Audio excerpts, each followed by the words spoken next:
Hey guys, in this video we're going to go over some useful sword and dagger techniques. We're going to start with the basic dagger stance. You want to bring your sword up, pointing at your opponent's throat.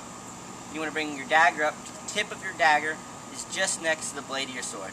You don't want there to be a gap because that creates an opening that your opponent throw in, and you don't want them to be crossed because then your opponent can sweep both of them off. So you want to keep it just next to it. That's kind of the basic way you want to hold your dagger. Okay, now we're going to talk about how to parry your opponent's blade with your dagger.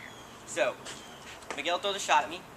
I want to just parry enough to get him off line. I don't need to go all the way over here. Just enough to get him past me. I also don't want to hit his sword really hard, because if I hit his sword really hard, it'll give him energy to come around. So, I want to just take his blade offline just enough. Same thing if he shoots below the dagger, just enough. And I'm rotating the wrist and elbow for my dagger. That's all I'm doing. I'm not making a subtle movement. That's all you need. Yeah, just like that. And then once you have the blade, you can counter.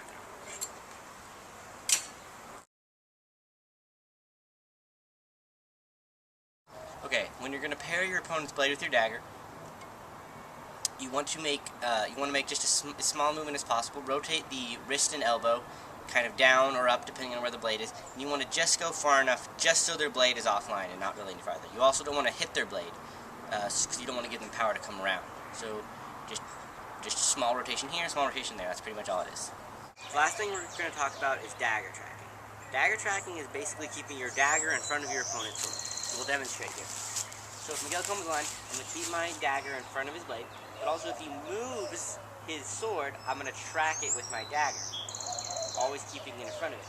That way whenever he throws a shot, I'm already ready to parry. That's essentially dagger tracking.